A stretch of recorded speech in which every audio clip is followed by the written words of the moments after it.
You're already 36 and still single. Must be tough spending New Year's alone.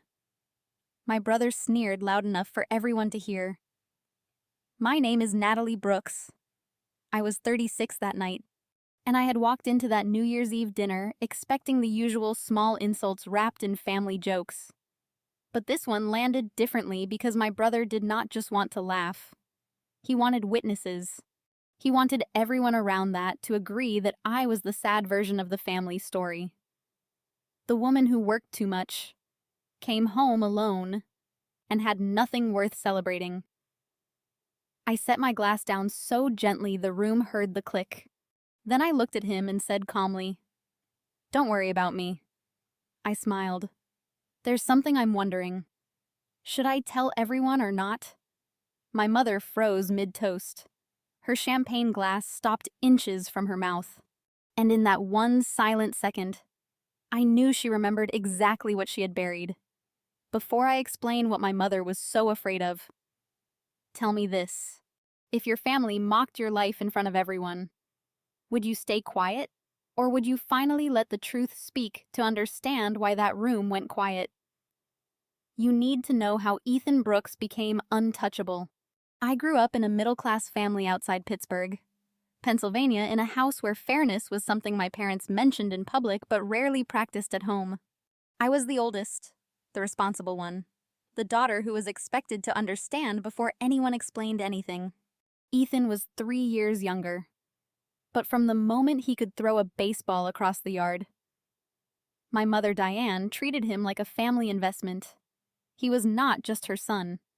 He was proof that the Brooks family had a future worth bragging about. If Ethan needed a new jacket, he got it before winter. If Ethan wanted travel baseball, my father Robert picked up extra weekend work.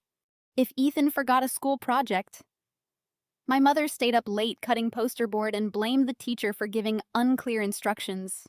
When I brought home straight A's, she said, "Good, that's what you're supposed to do." When I asked for help paying for a debate trip, she said, "Natalie, you know we have to be practical." Practical always meant no for me, and yes for Ethan. That was the rule before I understood it was a rule. My chores were called character building. Ethan's chores were called too distracting from his potential. I learned to cook simple dinners, pick up prescriptions, organize bills, and watch the house when my parents were busy praising my brother for doing the bare minimum. The first time I questioned it, my mother told me girls became strong by being useful.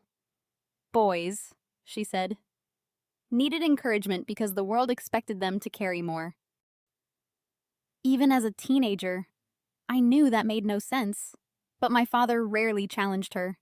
He would lower his newspaper, look uncomfortable, then tell me not to start trouble. Peace mattered to him more than truth. By the time we reached adulthood, Ethan had learned exactly how to use the family system. He did not have to demand special treatment. He only had to stand there and wait for my mother to provide it. When he failed a class, it was stress. When I was exhausted, it was attitude. When he changed majors twice, he was finding himself. When I delayed college because money was suddenly complicated, I was not trying hard enough. The deepest wound was not even that they favored him. It was that they turned my independence into evidence against me. In my 20s, every family dinner came with a question about my dating life. Was I too picky? Did I intimidate men? Did I work so much because I was avoiding rejection? My mother once told me, while handing me a stack of dishes to wash after Ethan's birthday dinner, that women should be careful not to become too self-sufficient to love. Ethan heard that and smiled. He stored it away like ammunition. Over the years, he learned to jab at the same bruise in different ways. If I bought a new car, he asked who I was trying to impress. If I took a trip alone, he said it must be nice not having real responsibilities. If I stayed quiet, he called me cold. If I answered back, I was bitter. The only person who never treated my life like a warning sign was my grandmother, Evelyn Brooks, my father's mother. She lived 20 minutes away in a small brick house with a garden that always looked better than it should have. She taught me things no one else bothered to teach me: how to read a utility bill, how to compare loan terms, how to question an invoice without sounding nervous, how to keep copies of every important document because people who rush you usually benefit from your confusion. She used to sit with me at her kitchen table, slide papers across the surface and say, "Natalie, numbers are not cold. Numbers tell you who is telling the truth." She also told me something I held on to long after she was gone. Being independent is not the same as being alone.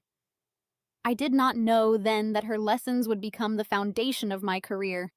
I also did not know that one day the same family who mocked me for being single would panic because I had learned how to follow paper trails. The first time I understood how expensive favoritism could be was the spring I got into college. I had been accepted into a state university program for public administration and infrastructure finance, which sounded boring to everyone in my family, but felt electric to me. I wanted to understand how cities worked, how public money moved, how contracts were written, and why ordinary people always seemed to pay the price when people in power got careless. It was not a full scholarship, but it was close enough that I believed I could make it work. More importantly, my grandmother had always told me there was money set aside for my education. She never gave me a number, but she said it more than once, usually while my mother stood too close and changed the subject. After the acceptance letter came, I asked my parents about the account. My father looked down at his coffee. My mother folded the letter slowly, as if she could make the opportunity smaller by creasing the paper. She said the account was complicated. She said markets had changed. She said my grandmother had never understood how expensive life had become. Then she said the sentence that followed me for years. "Natalie, you are smart enough to figure something out." That same month, Ethan committed to a private college in Pennsylvania with a housing package, fraternity fees, a meal plan, and a used truck my parents insisted was necessary because boys need reliable transportation. My mother called it an investment. My father said Ethan needed the full college experience because connections mattered. When I asked why my future did not count as an investment, my mother sighed like I was embarrassing her. "You always make everything a competition," she said. I tried to go anyway. I rented a tiny room above a closed bakery, worked evenings at a city permits office, and took morning classes while living on coffee, instant noodles, and the stubborn belief that effort could overcome betrayal. For a while, it did. I learned how municipal budgets worked. I learned why contractors loved vague language. I learned how one small fee could hide inside another until nobody wanted to admit they missed it. But then my hours were cut. Rent went up, and my financial aid did not stretch far enough. I asked my parents for temporary help. My mother told me they were already stretched thin helping Ethan adjust. Helping him adjust meant paying for his parking tickets, replacing his broken laptop after a party, and sending money whenever he claimed his meal plan was not enough. I left school for what I thought would be one semester. My mother turned it into a character flaw before my suitcase was unpacked. "College is not for everyone," she told relatives. "Natalie is practical, but she does not handle pressure well." Ethan graduated later to applause, framed photos, a catered party, and a speech from my father about perseverance. No one mentioned that his perseverance had come with a family-funded safety net. When he got engaged, my parents helped pay for the wedding. When he and his wife Claire bought their first house, my mother said young families needed support. Every milestone he reached became proof that he deserved more. Every delay in my life became proof that I deserved less. The question of my grandmother's money never left me. One afternoon, while helping my father clean out old boxes in the garage, I found a bank envelope with my name written in Evelyn's handwriting. Natalie Education Reserve. My heart started pounding before I even opened it. Inside was only an old statement cover. No pages, no details. My mother appeared in the doorway so quickly it felt like she had been listening for the sound of paper. She took the envelope from my hand and said, "That was handled years ago." I asked what handled meant. She said, "Do not dig up things you do not understand." That was the first time I saw fear behind her irritation. I did not have proof. I had no access, no account number, no legal document, only a missing opportunity, and a mother who snatched paper like it was burning her fingers. So, I did what I had always done. I survived without answers. But I kept every memory. I kept every date I could remember. I kept every strange comment, every sudden excuse, every time my father looked away. My grandmother had taught me that numbers tell the truth. I just did not know yet where the numbers were hiding. After I left school, I stopped waiting for anyone in that house to choose me. I took a job as a billing assistant for a small company that helped school districts apply for energy efficiency rebates. It, snorts, was not glamorous. Most days I reviewed forms, checked meter readings, compared contractor estimates, and called utility companies that transferred me 5 times before admitting a credit had been applied to the wrong account. But I was good at it. I noticed mismatched dates. I noticed inflated equipment costs. I noticed when a vendor used the same vague phrase in 3 different proposals because they were hiding the same markup in 3 different places. I learned that waste rarely walks in wearing a villain's face. It hides behind routine, confusion, and people being too tired to ask one more question. At night, I finished online courses in compliance, public grant reporting, and energy contract administration. I earned certifications no one in my family could pronounce, and built a reputation among people who did not care whether I had a husband. They cared whether I could find missing money. My first major break came when a rural school district almost lost a grant because a contractor had billed for high-efficiency equipment that was never installed. I found the discrepancy by comparing serial numbers against a maintenance photo attached by mistake. The district recovered enough money to keep its after-school heating project alive, and the superintendent cried on the phone because she had been 2 days away from cutting the program. That was the first time I understood my work was not just paperwork. It protected people who did not have the power to absorb someone else's dishonesty. A few years later, I met Marcus Reed, an operations consultant with a calm voice, and the rare ability to admit when someone else knew more than he did. He had spent years helping cities and nonprofits manage public infrastructure projects, but he hated the financial control side. I understood controls. I understood invoices. I understood how to make complicated compliance language clear enough that a tired city clerk could use it on a Friday afternoon. Marcus suggested we build a company together. We called it Clearwater Civic Energy. We helped school districts, libraries, small cities, and nonprofit housing groups manage energy projects without getting buried by bad contracts, hidden fees, or grant mistakes. Marcus became the public face because he liked conferences and investor meetings. I became the majority owner because I had built the financial model, created the audit system, and put in more of the early capital. That arrangement suited me. I did not want my family turning my success into dinner table gossip. To them, I was still doing billing work. My mother once asked whether I ever regretted not finding a stable man with benefits. Ethan called me the queen of utility bills.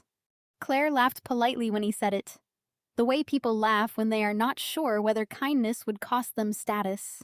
I let them underestimate me because privacy felt safer than applause from people who had never wanted me to stand tall unless they could take credit for it. Clearwater grew quietly. We won contracts in Pennsylvania, Ohio, and West Virginia. We developed software tools to flag unusual vendor patterns.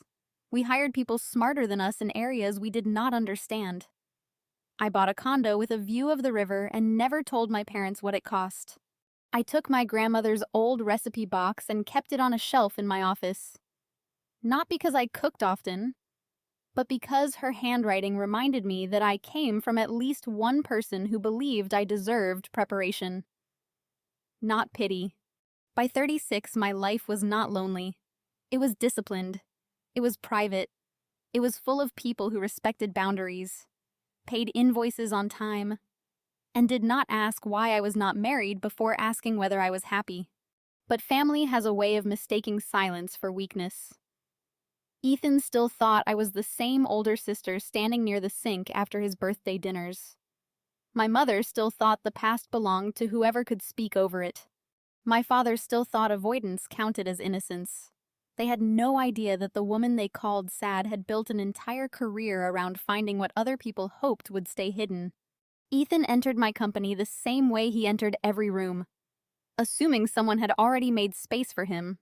He met Marcus at a regional development luncheon in Harrisburg, where Ethan introduced himself as someone with deep community relationships and a natural talent for bringing people together. That was Ethan's favorite way to describe himself. It sounded better than saying he had moved between sales jobs whenever results started requiring details. Marcus called me afterward and said, "I met a man named Ethan Brooks. Any relation?" I stared at my phone for a long moment before answering. I told Marcus the truth without the whole history. Yes, he was my brother. No, he did not know my ownership role. Yes, he could be charming. No, charm was not the same as integrity. Marcus listened, then asked whether I wanted him removed from consideration. I almost said yes, but part of me wanted to know who Ethan became when he thought I had no power in the room. That was not wisdom. That was curiosity sharpened by years of being dismissed. So, Ethan was hired as a regional partnerships manager on a probationary basis. He believed Marcus owned Clearwater, and he believed I was a senior compliance contractor who handled back-office things. On his first week, he walked past my office, knocked once while already entering, and said, "Look at you, still buried in spreadsheets. Guess some things never change." I looked at the employee badge hanging from his neck and said, "Some things reveal themselves faster than others." He did not understand, which was fine. At first, I stayed professionally distant. I watched how he treated administrative staff when no client was present. I watched whose ideas he repeated later as if they were his own. I watched him call women detail people and men relationship builders. He performed well in meetings where nobody asked follow-up questions. He struggled anywhere a promise needed documentation. Tessa Grant, our director of compliance, noticed him before I said anything. Tessa had the kind of patience that made careless people underestimate her. She came into my office one afternoon and closed the door. "Your brother's accounts have unusual vendor credits," she said. That was how it started. A lighting contractor had issued a market development rebate connected to a project Ethan had helped secure. A HVAC vendor had sent consulting payments to a small LLC registered 6 months earlier. A transportation electrification partner had changed invoice language after Ethan requested cleaner wording. None of it was enough by itself to accuse him of anything. Together, it formed a pattern with fingerprints. We pulled internal emails, login history, version records, and vendor notes. Ethan had also taken a proposal built by my team for a county library energy modernization project and presented it online as his own leadership win. He posted a photo from the client site with a caption about driving Clearwater into its biggest year-end expansion. My mother shared it within 20 minutes. "So proud of Ethan," she wrote. "He always had the vision to build something meaningful," my father commented. "That's my boy." My name was nowhere. The theft hurt less than the familiarity. Ethan was repeating the family pattern inside my own company. He was standing on work built by other people, smiling for the camera, and letting the room believe success had naturally chosen him. Worse, he had started using me as a joke with staff. One junior analyst, nervous and apologetic. Showed Tessa a message where Ethan had written, "Natalie is great with numbers, but don't let her scare you. She's been single so long she thinks risk management is a love language." I read that sentence twice, then closed the laptop before my hands could shake. People think revenge begins with anger. Mine began with documentation. Marcus wanted to terminate him immediately once the vendor trail became clearer. I said, "Not yet. I wanted the file complete, clean, and boring enough that nobody could claim emotion had driven the decision." We brought in outside counsel. We froze certain approvals. We backed up the audit logs. We contacted 2 vendors through controlled channels and asked routine verification questions. One of them panicked and forwarded an email Ethan had sent from his personal account, asking whether the side agreement had been processed. By the week before New Year's Eve, we knew enough. Ethan did not. He accepted my mother's invitation to the family dinner like a man walking toward applause. He had no idea the woman he planned to humiliate had already signed off on the investigation that would end his job. By the afternoon of New Year's Eve, the folder on my laptop was no longer a suspicion. It was a timeline. Tessa had organized everything into sections so plain that even a person committed to denial would have trouble pretending confusion. Vendor emails, payment references, altered proposal drafts, LLC records, login history, screenshots of Ethan claiming credit for work he had not done, a message where he called me too lonely to understand how business relationships really work. Outside counsel had reviewed the termination packet. Marcus had signed the employment decision. The notice was scheduled. The vendor communications were prepared, and the board documentation was complete. I should have stayed home that night. A smarter version of me might have ordered takeout, watched the fireworks from my condo window, and let Ethan receive the news without an audience. But family conditioning is strange. Even after you stop seeking approval, your body remembers the old assignments show up. Be polite. Do not make things worse. I drove to my parents' house in Pittsburgh with sparkling water in the passenger seat and a printed envelope in my bag. Not because I planned to use it, but because my grandmother had taught me never to enter a room without copies. My mother had arranged the dining room like a shrine to Ethan's importance. Photos of his wedding, his children, his house, and his recent business posts sat along the sideboard as if the evening had been sponsored by his ego. Claire stood near him in a silver blouse, smiling too hard. My father adjusted the television volume for the countdown coverage, relieved to have noise filling spaces where truth might otherwise enter. I took a place near the end of the table. Ethan noticed the sparkling water in my hand and said, "Still driving yourself everywhere. Nat Independent Queen." A few people chuckled. My mother gave me a warning look that meant absorb it. Do not embarrass us. Then she lifted her champagne glass and began praising Ethan's big year. His leadership. His family. His future. That was when Ethan leaned back, enjoying the performance, and delivered the line he had probably practiced on the drive over. "You're already 36 and still single. Must be tough spending New Year's alone." The room laughed softly, then awkwardly, then waited to see whether I would shrink. I set my glass down. "Don't worry about me," I said. My voice was calm enough to frighten me. Then I smiled. "There's something I'm wondering. Should I tell everyone or not?" My mother froze mid-toast. The glass stopped halfway up. My father looked at her first. Not me. That told me more than any confession could have. Ethan laughed once, too loudly. "Tell everyone what? That you finally got a cat?" I looked at him. "No, that your employment with Clearwater Civic Energy ended today for cause." The room did not understand at first. Ethan's smile stayed on his face because he had not decided which expression would protect him. "You don't fire people." "Natalie." "Correct," I said. "I approve executive decisions as majority owner." Claire's smile disappeared. My mother slowly lowered her glass. Ethan looked around as if someone else might explain reality in a way that favored him. That's not funny. It was not meant to be. Heck. I placed my phone on the table and tapped Marcus's contact. He answered on speaker because he had been expecting the call only if the situation required confirmation. I did not enjoy that part. I did not feel powerful.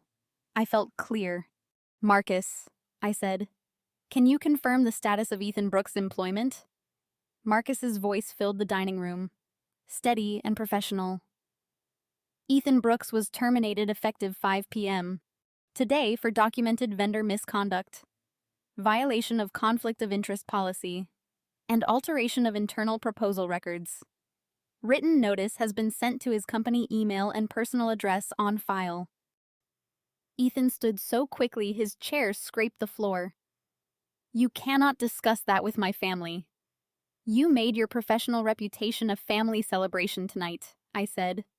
I am correcting the record you brought into the room. He pointed at the phone. Marcus, this is insane. She is unstable. She has had a personal issue with me forever. Marcus did not raise his voice. The decision was based on documents, not family history. I ended the call before Ethan could perform any further. My mother finally spoke, and her voice had the sharpness she used when she wanted fear to look like authority. Natalie, this is not the place. I turned to her. You are right. This was not the place when he mocked me, either. But you only object when the truth embarrasses him. My father rubbed his forehead. Let's calm down. I almost laughed. Calm had been their favorite tool for burying damage. Calm down meant stop noticing. Calm down meant let us survive this without accountability. I reached into my bag and took out the envelope. Since we are discussing things that should have been handled privately, Helen Whitaker called me last week. My mother's face changed. Not dramatically. Not like a movie. It was smaller than that, which made it worse. Her mouth tightened and her eyes flicked toward my father.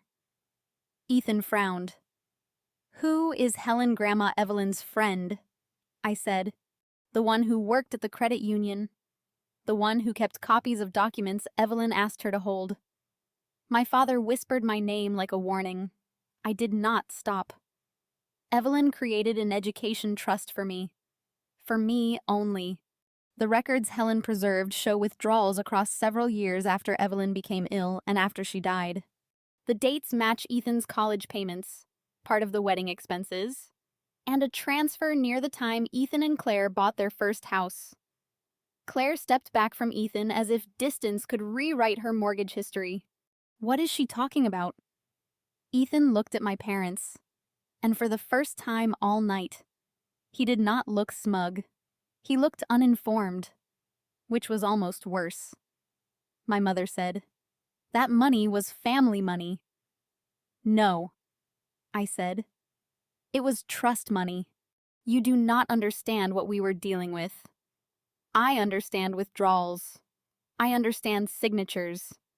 I understand account timing. I understand being told I could not afford school while my money was being used to build his life. The countdown coverage kept flashing on the television behind us. People in Times Square were cheering with bright faces. Completely unaware that in my parents' dining room a different year was ending. My aunt asked whether this was true. My father did not answer. That was answer enough. My mother tried again, softer this time, which was always more dangerous. Natalie, your brother had opportunities. We had to make choices. You made theft sound like parenting. The sentence landed hard. Ethan slammed his hand on the table. Do not talk to Mom like that. I looked at him then. Really looked at him. The golden son. The public success. The man who had laughed at my empty ring finger while standing on money meant for my future and work stolen from my company. You do not get to defend the system that fed you and call it loyalty. He opened his mouth, but nothing useful came out. My mother's eyes filled, but I had seen her cry before. Tears can be real and still be used as cover, she said. We did what we thought was best. For Ethan, I said. Not for the family. Not for me. For Ethan. The room had shifted completely by then. The people who laughed at me 10 minutes earlier were staring at plates, walls, phones, anything but the truth. No one wanted to be seen choosing the wrong side too early. Claire asked Ethan whether he knew. He said, "Of course I didn't know about some trust, but he did know about the vendor payments. He knew about the proposals. He knew about the jokes. He knew he had spent his life accepting advantages and calling them destiny." At midnight, the television erupted in cheers. My mother still held the champagne glass she had never finished raising. I picked up my coat. My father said, "Natalie, please don't leave like this." I paused at the doorway. I'm not leaving like anything.